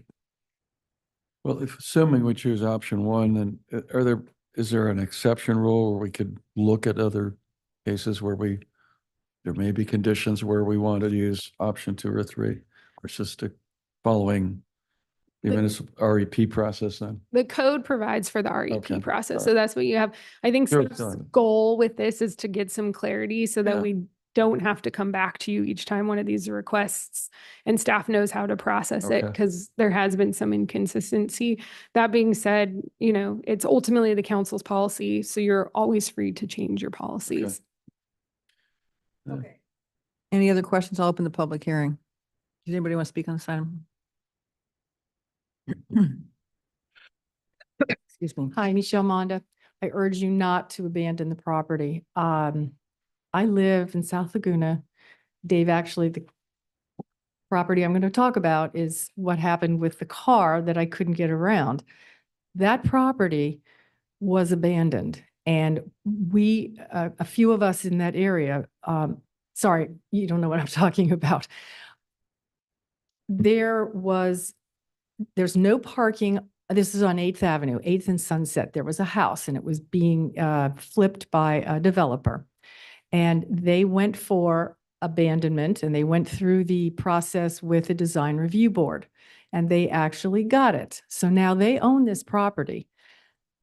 Problem is that 8th Avenue has traditionally been taken over there's been encroachment all along. So now when you go up, there's no parking allowed on the right-hand side.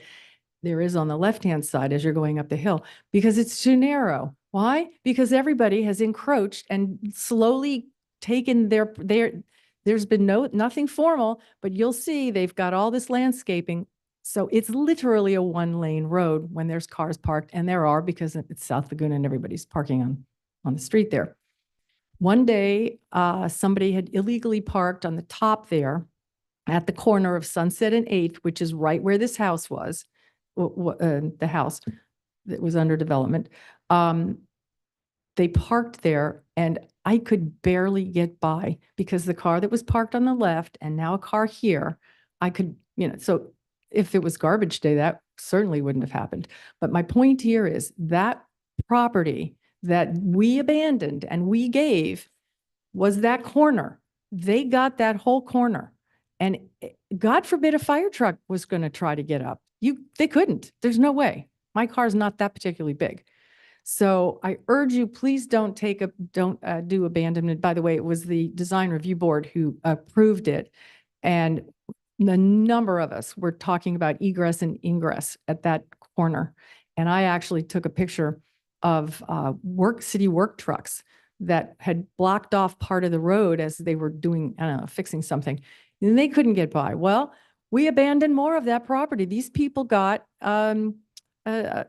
it was actually their driveway. So if that had not been there, the trucks, we all could have gotten by. I ended up having to back out and go around. So my point here is, be careful of abandoning, because then you don't have the ability to go back and say, hey, wait a second, this is actually a dangerous road. And we need to do something in my mind. If they're going to develop above the hospital, we've lost that right. We've lost it. They own it now. So please don't make it permanent. Do 1 or 2. Anybody else? Come on up, you guys.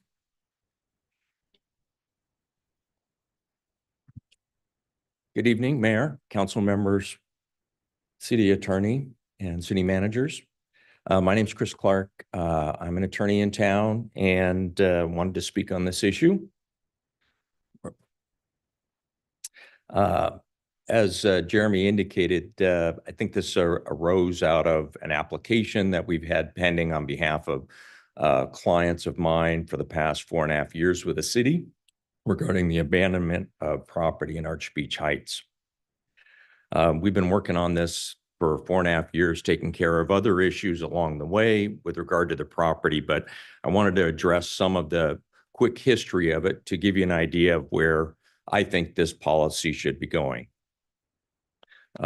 As a result of my experience in that last 4.5 years, I can tell you unequivocally that as for the city, whether it's an abandonment, an REP, a license, or a lease, they're all different.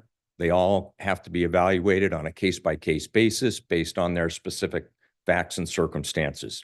Each situation, whether it's a corner lot in South Laguna, it's a paper street that's been not used or is too narrow or too steep, those are all different situations, and we can't just apply the same policy to each one because each one is going to have different facts to deal with.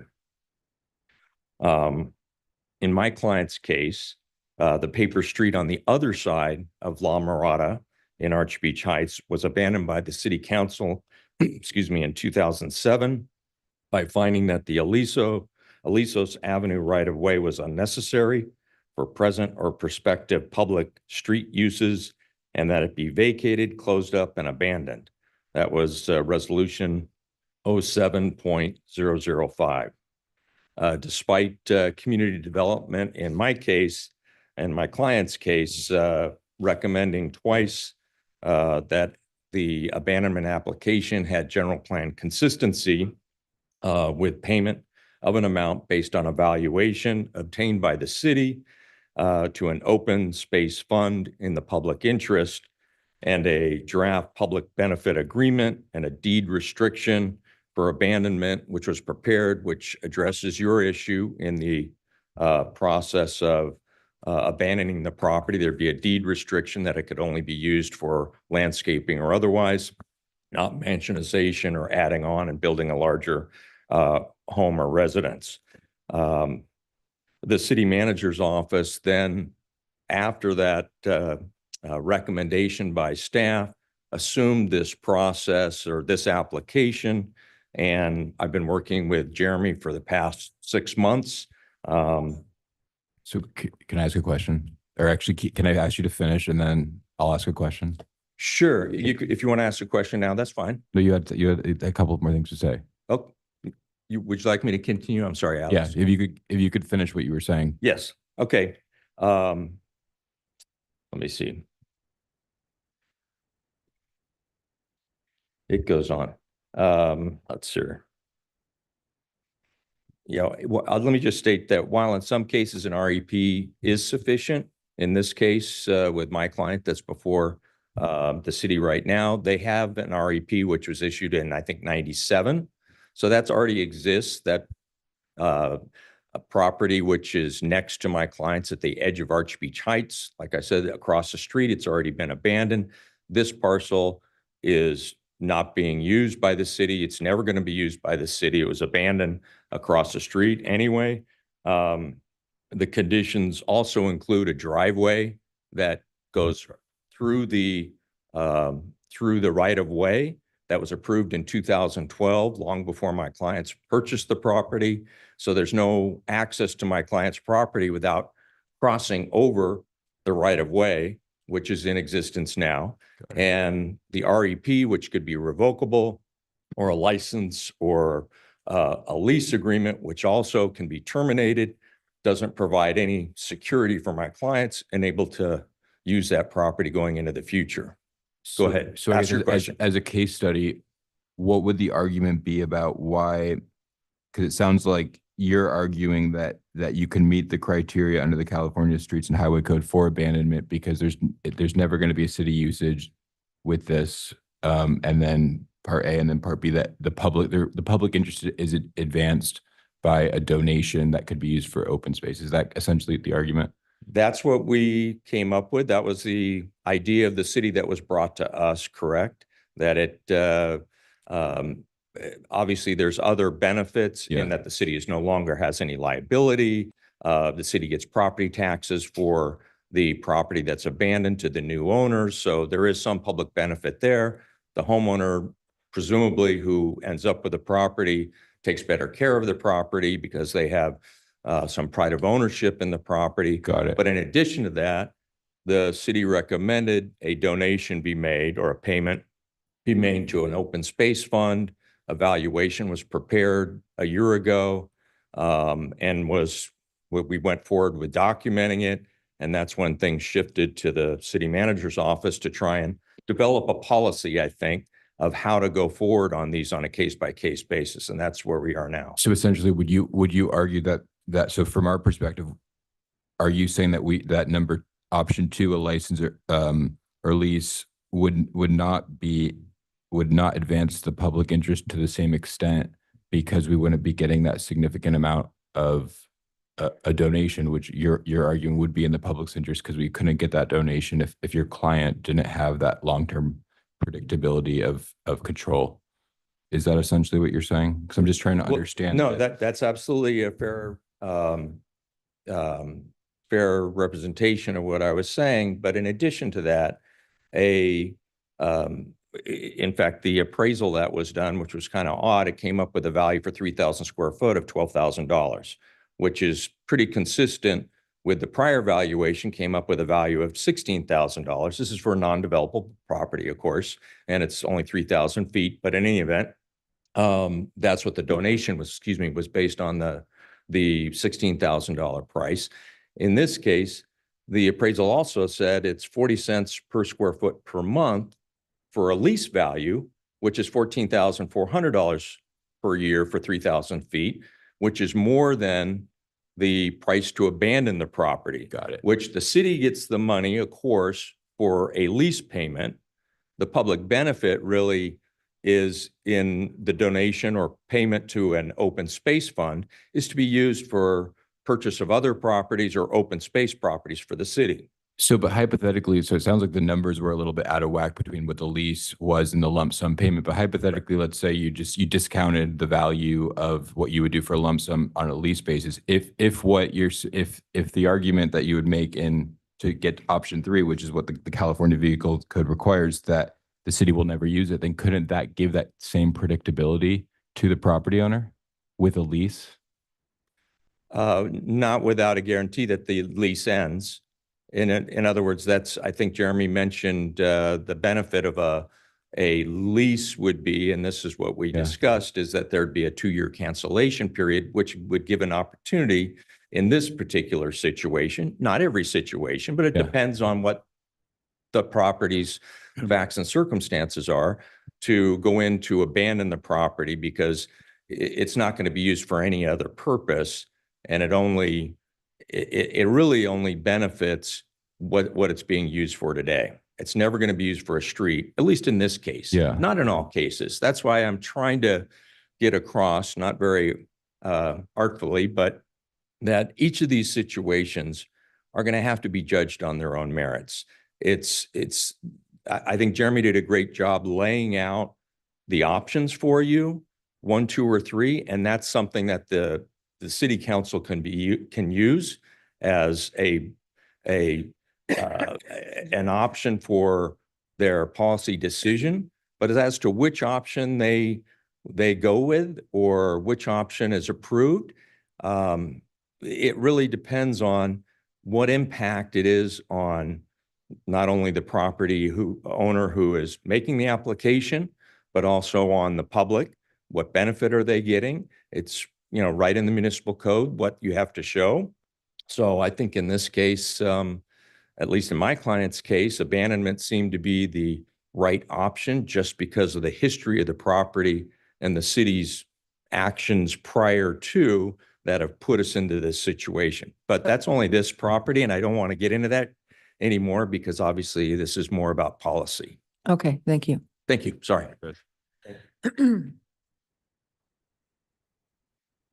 Hi, council members. I'm very familiar with this situation. I'm going to try and explain. I live catty corner from the property that this gentleman is representing.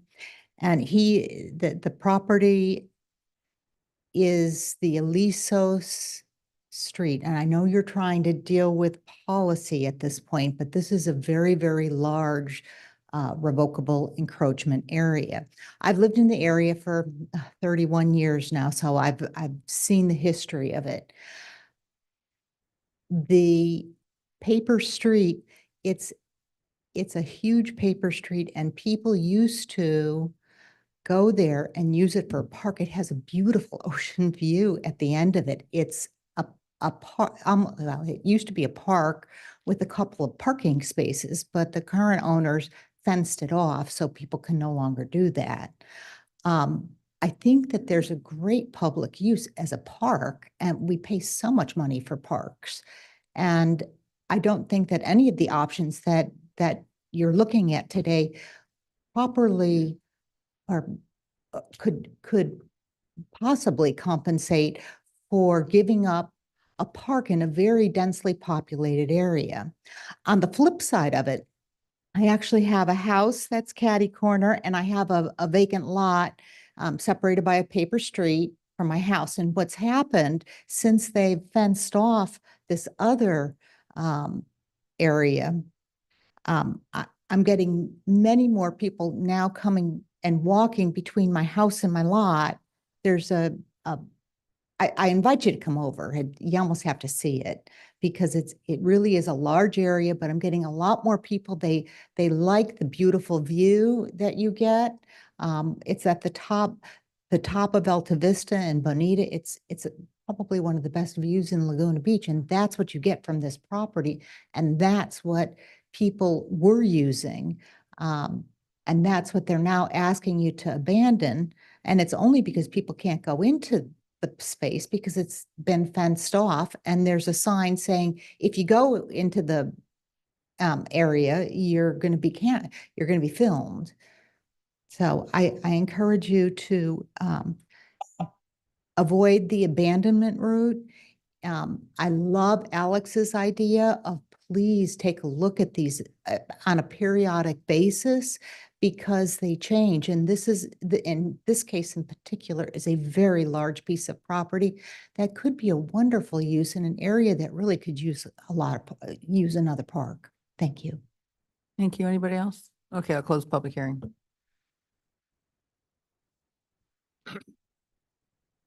Well, we're making policy. We're not trying to decide for a particular applicant or issue, which is the testimony we had from the last two speakers.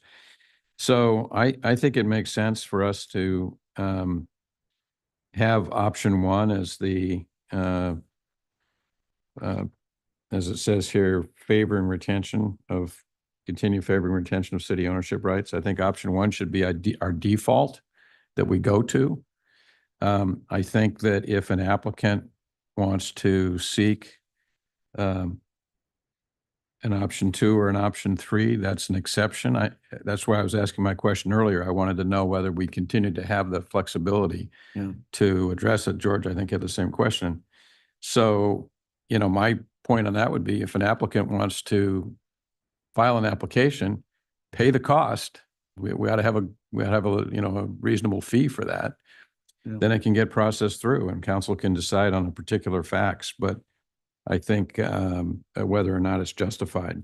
But I think our default ought to be option one. With respect to going back, we've got a lot of stuff going on here at the city. I don't think we have any idea how many of these there are. I'm thinking of a couple that get approved during my time up here, like a REP. I think it's at the corner in my neighborhood, at the corner of Monterey and Astor, or maybe it was Monterey and Locust. I can't remember.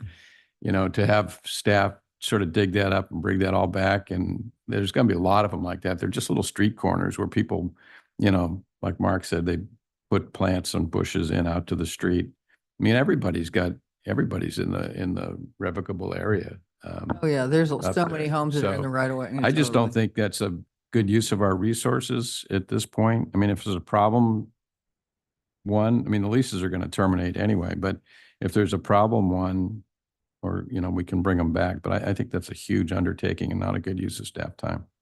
So I would agree with that. I think there's even pathways on Scenic Drive up in Temple Hills that we haven't cleared them. They're not usable and folks have taken them over, fencing them off, developing on them. We haven't done anything about it. I don't know that we're in the business of doing that.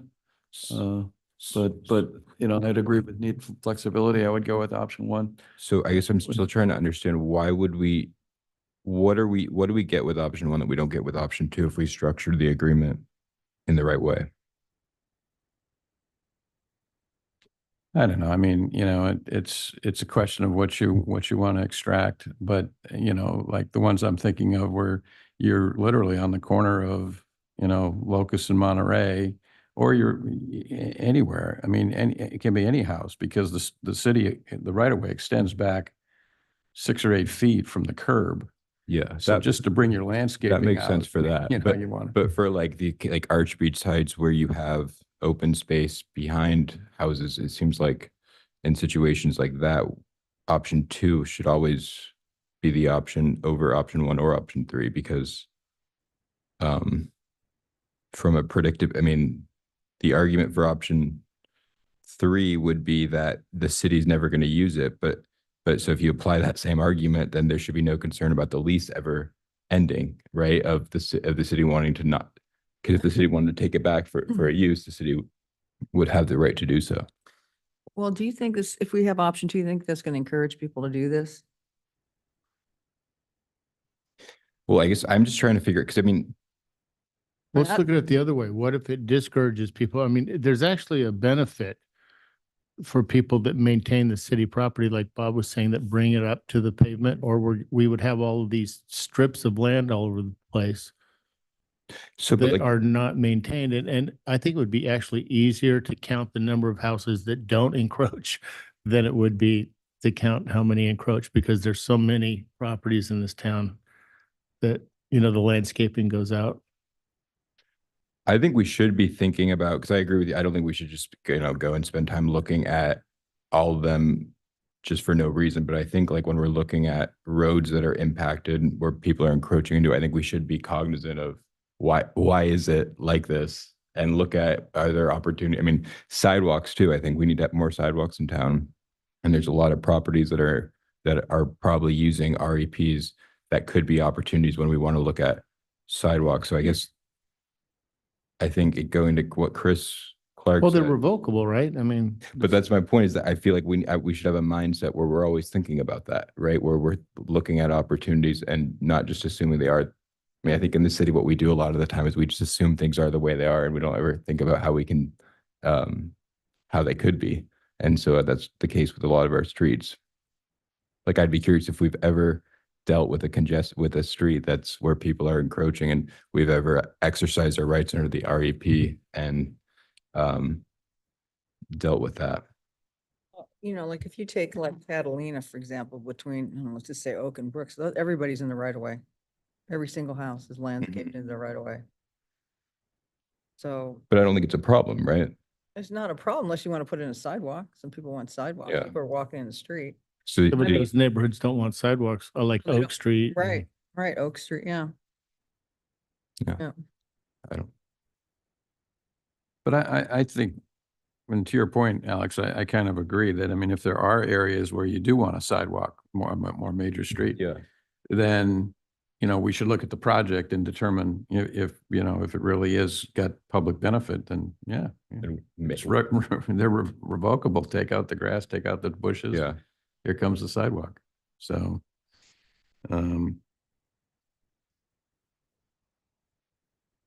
It's like in front of my house now. I have a sidewalk to nowhere. It's just in front of my house, and then the Yeah. properties on both sides of me at dead ends. What the charm of Laguna. I feel like I don't know if we're all just more confused than when we started this conversation in terms of giving staff direction. well, I think if we do option one, it's sort of more or less the status quo. Option three, I guess with respect to option two or three, I mean, it would have to be, you know, that's option three is city council initiated. So, you know, an applicant would have to convince, I guess, 2 of the city council members even to get it on the agenda. Yeah. There is a provision in state law for a petition for So an applicant, someone could try to petition the city to abandon right away that exists in state law as well. So you could, that could remain to your policy direction in terms of your flexibility. If someone wants to undertake that action, they can try to invoke state law and put it in front of the council for their consideration. So Megan, from a practical perspective, let's say somebody is determined to do, let's say option 2 or option 3, could the policy be that this person, they're going to pay for the appraisal, they're going to do, all the pay for the cost that the city's bearing to do this, but then the city staff would bring forward both options 2 and 3 in those circumstances. So that would give the council or whoever the decision maker is the ability to pick based off the circumstances, right? What would the downside of something like that be? Because then if there were if they can make the argument why option 3 would be a better option than option 2, which I think is going to be hard to do, then they would have the opportunity to do that. But in general, we would have the option to go forward with a lease agreement. I think you could structure a policy that way. I'm just trying to think through how you have a code provision for the REP.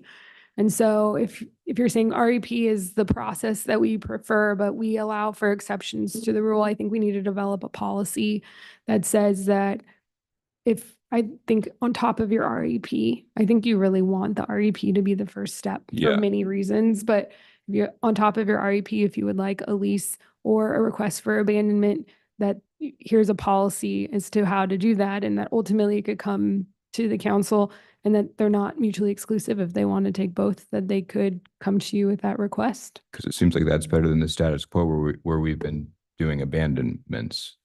I think the status quo is REP. I think that Is REP. the status quo is REP. I think there's a mixed history is sort of I think the existing municipal code provision, and the reason it exists is that REP is the clear policy direction of the city. Yeah. But over the course of years and circumstances, and sort of to this assistant city manager's point, just sort of which way the wind was blowing at the time, we've had different circumstances. And I think our goal is to create, as we talk about with like our city's municipal code, clear and transparent rules for everybody to play by. And so we want to have a clear policy, whatever your direction is, to be able to implement that. I like what you said. I mean, I think we reaffirm option 1 as the default, right? And then put together a policy. And one thing about this town is there's enough uniqueness that you don't want to rule out alternatives, right? I mean, there's always something quirky that comes up when you say this lease would make more sense here, or abandonment. So, I guess that would be a direction to staff, right, to develop that policy for the exceptions. With the council saying this is the primary tool, the REP. So Yeah, it gives us flexibility. Yeah. We'll take your direction. Okay, so I would move the recommended action, but add a second action that would be to direct staff to develop a policy for how options 2 and options 3 would be processed. Is that sufficient? Second that. what do you think about that, Dave? That works. Thanks. Okay. Okay, all in favor? Aye. Okay. All right, thank you. I think we beat that one to death. Okay, Appeal A is a request for a continuance to a date uncertain on 1536 Morningside Drive. And does anybody have any questions for staff on this? I did have a question that I think would be good to maybe clarify to the public, because I think Dave Contreras provided the city manager with an answer. My question was, why is this thing being continued and now continued to a date uncertain? Because typically we just get an appeal and, it comes up, maybe staff needs a little extra time, but I think there's a more particular issue on this that I think should be put on the record. Sure, thank you. Mr. Garrett Wink, project manager, is with us, and so he and I were talking about the item this evening, and so he's going to provide just a brief overview as to why staff is requesting a continuance of the item. Thank you. So this project, located at 1536 Morningside Drive, is currently under an appeal after design review approval. As part of that scope is a request for variance from the Planning Commission for indirect access. Here we can see the subject property in red, as well as a city-owned portion of property that is in between the actual right-of-way and the property itself. We're not getting the That's visual not up on yet. our Not screen. seeing it, Garrett. Right. Let me make sure that's sharing.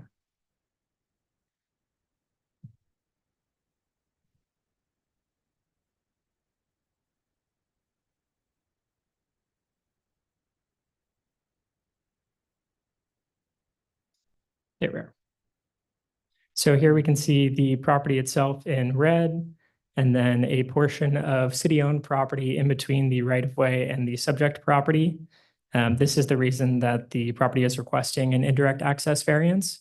And so we've requested that continuance to allow sufficient time for the planning commission to review that variance, so that if there are any appeals of that process, they can all come to the city council at once. What does that mean, indirect access variance?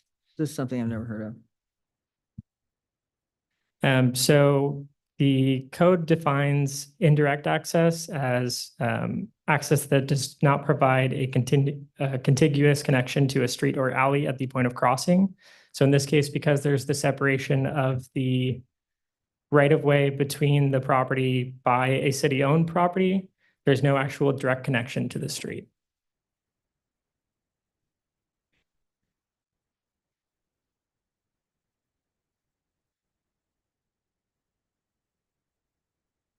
Thank you. I appreciate that. I think that's helpful just to have it on the record. So we don't have it. It'd just be a date whenever it comes back to us. Yeah. Okay, I'll open the public hearing. Anybody want to talk on the continuance on this item? No? Okay. So I'll move 1536 Morningside Drive to a date uncertain to allow staff time to address the contentions. Second. All in favor? Aye. Okay, that takes us to our last item, which is Appeal B, and this is an appeal of Design Review Board's approval for 8 Rockledge Road. Mayor, I have disclosures on this. You do? Yeah, so I spoke with the appellant, Brian Ward, and his legal counsel, Sean Matzler, and I also spoke to Steve Quaratani, who is representing the applicant. Okay, any other disclosures? I spoke to Mr. Quaratani. Okay. All right, are we gonna get, what are we gonna do? Staff report on this, or what do you want to do, Megan? Mayor, if I could, Mhm. the appellant requested a continuance to November 12th. They're, as described in the staff report, the applicant and the appellant have come to more restrictive conditions as an agreement to withdraw the appeal. City staff made a few minor changes to those conditions to make them consistent with city processes. And the appellant has asked for then more time to work out a private agreement with the applicant so that they can overcome the things that the city staff changed. I understand that the appellant requested the continuance and that the applicant's representative has agreed to the continuance as well. So at this stage, they're asking for a continuance to November 12th.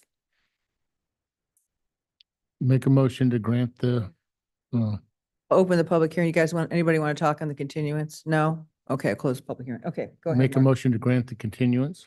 I'll second, all in favor? To a Aye. date certain of November 12th. Yeah.